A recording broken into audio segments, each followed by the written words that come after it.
A line of stunning beauties were auctioned in cages, and the wealthy merchant, Mr. Jia, checked each for appearance and quality. To his surprise, the price was just 5 yuan each, so he bought them all. This was because he had a spoiled, willful daughter at home, naturally lazy and with a bad temper. The slaves Mr. Jia bought were all for serving this little princess. Bathing needs 10 servants to work together, and the water temperature directly pushes them into the pool. If she was in a bad mood, she'd slap someone. Old Jia was very troubled by this precious daughter of his. So they planned to marry her off to a noble prince. However, Xiao Mei didn't want to marry a man she had never met, so she conspired with the servants to plan an elopement. Eventually, the servants disguised her as a man to escape, and once they reached the outskirts, they encountered a young barber named Jiba. Holding down the head to give him a shave, it turned out to be a girl. The arrogant Xiao Mei slapped him directly, and with Lao Jia's pursuers already behind her, Xiao Mei had to swallow her pride and plead with the man to help her escape, promising to give him a valuable emerald ring once successful. In consideration of the medium, Jiba took the woman to the desert. The pampered princess couldn't endure the long journey, and after just a few miles she began to feel parched. Jiba, with no other choice, brought her to the lakeside to rest. Xiao Mei looked at the man's back. Suddenly her heart began to race and she found it difficult to hold back her thoughts. However, Jiba wrapped his arms securely around her waist and gently placed her on the horse. Afterward, they cleverly disguised themselves and fled to a nearby country. Jiba became an adept barber, while Xiao Mei was merely a modest apprentice.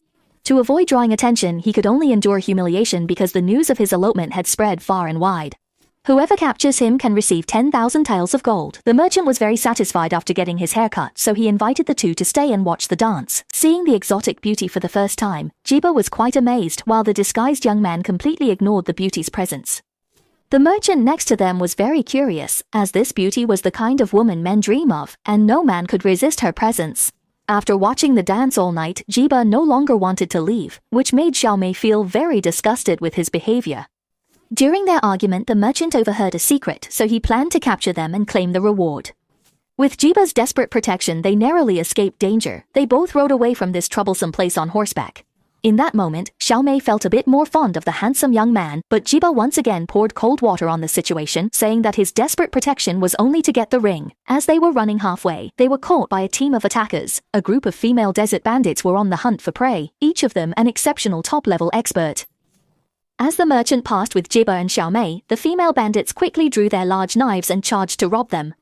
The merchant's team stood no chance against this group of female bandits. In just a few minutes, they were completely defeated.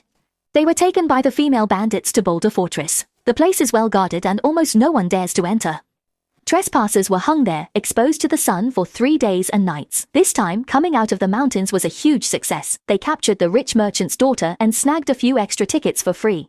Beautiful women who fall into their hands must be stripped of everything valuable, leaving nothing behind. These beautiful women are then sold to wealthy men as wives. Fortunately, Xiao Mei disguised herself as a man, otherwise she would have been sold off cheaply as well. Unfortunately, this emerald ring can no longer be kept. In order to retrieve the ring, Jiba falsely claimed to be Dave. The female bandit happened to have an injured arm, so she invited the fake doctor to treat her in the evening. It turned out that the female bandit was suffering from a broken heart. Seeing that the young man was handsome, she forcibly kept him as her husband. With no other options, Jiba had to tearfully agree, while outside, Xiao Mei's true identity was exposed. Upon discovering he was a woman, the female bandit got angry and hung him on a beam, exposing him to the sun for days and nights. At the critical moment, Jiba risked her life to save her once again. At that time, Xiao Mei was already on the brink of death, and any further delay might have cost her life. After rescuing her, Jiba sneaked into the female bandit's bedroom, found Xiao Mei's ring in the jewelry box and was about to escape when she was caught.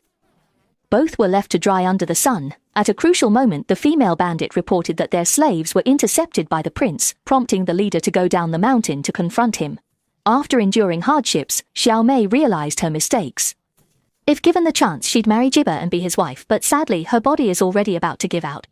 At the critical moment, the prince's men suddenly came to the rescue, and the two, who were hanging by a thread, managed to save their lives. The prince planned to take the beautiful woman back to marry her, but Jiba was only interested in riches. To get the valuable ring, he left Xiao Mei. In anger, Xiao Mei threw herself into the prince's arms. Jiba stood foolishly in the desert with the priceless ring, and after the prince left, he sent people to chase him. All of them had their hair shaved off by Jiba. When Xiao Mei walked in, she saw a woman beside her fiancé, and that woman was the desert bandit. The events of last night were already clear, and in her anger, Xiao Mei decided to call off the engagement, but the prince was not surprised. To him, women are merely commodities. In the tent next door, there are 7 or 8 beautiful concubines lying around. Any woman who marries the prince is very happy because she has purchased a special secret oil from a neighboring country, so these concubines live very happily every day. They just need to dress up beautifully to receive generous rewards from the prince. Meanwhile, Jiba has realized that he has fallen in love with Xiao Mei. He disguised himself again and sneaked into the prince's harem. The female bandit mistakenly thought she was being rescued and was so moved she embraced her. However, Jiba clarified he was there only to rescue the princess, and the female bandit married the prince to save her sisters, so they decided to team up to rescue them. The next day, they drugged the guards to knock them out. This group of female bandits finally gained their freedom, and Jiba successfully met his beloved. By the time the prince discovered it, it was too late. Jiba had already taken Xiao Mei and fled far away, but halfway through they were ambushed by a group of men in black. When they removed their masks, it turned out to be the female bandits who had just been rescued, as they all wanted to marry this man and become his wife. Jiba firmly rejected their confessions because